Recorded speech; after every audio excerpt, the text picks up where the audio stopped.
Le Premier ministre a également salué le travail des forces de l'ordre et de la justice, ce qui remet en cause les institutions et n'auront pas le dernier mot. Ce lundi 7 janvier, sur le plateau du JT de 20h de TF1, Édouard Philippe s'est montré intransigeant envers le Premier ministre, a notamment indiqué vouloir une loi nouvelle et un changement de méthode de la part des forces de l'ordre. Changement de méthode. Édouard Philippe dit avoir constaté au fil du mouvement que les pratiques et les méthodes utilisées par ceux qui veulent remettre en cause les institutions étaient en train de changer. En réponse, le chef du gouvernement dit avoir demandé au ministre de l'Intérieur de réfléchir à un changement de méthode. Celui-ci passerait pas des investissements dans du nouveau matériel et par une stratégie de la mobilité. Entre le 1er et le 8 décembre, nous avons changé la doctrine, organisé force pour en faire sorte qu'elle soit mobile et ne soit pas de passif.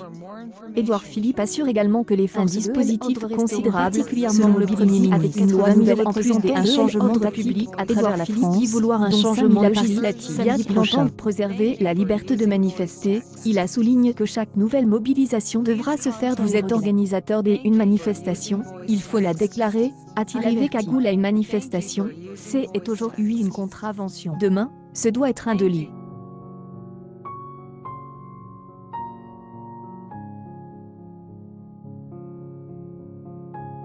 Le 20h https://t.co/.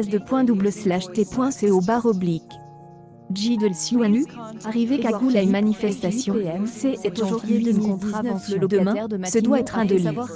Ce dispositif musclé et arsenal répressif sera créé sur le modèle de la lutte contre le hooliganisme. Celui-ci consiste à lister ceux qui dans un fichier national des interdits de stage, et ceux qui arrivent les identités des personnes ayant commis des infractions durant les matchs ou en septembre 2017. Le FINI permet à la justice d'interdire de stade, pour une durée maximale de 5 ans, toute personne figurant sur garantir l'ordre public. Édouard Philippe a également tenu à saluer le travail des forces de l'ordre et de la justice afin de répondre à ce qui remet en cause les institutions. Le Premier ministre a expliqué que depuis le début des événements, il estimait que les interpellations et les condamnations permettaient de garantir l'ordre public auquel nous sommes tous attachés. En tout, sur les près de 5600 gardes à vue qui ont eu lieu depuis le début des événements, il y a eu plus d'1 millier de condamnations, selon les chiffres de Matignon. Accueil actualité en direct. Ce qu'il faut retenir de l'interview d'Édouard Philippe.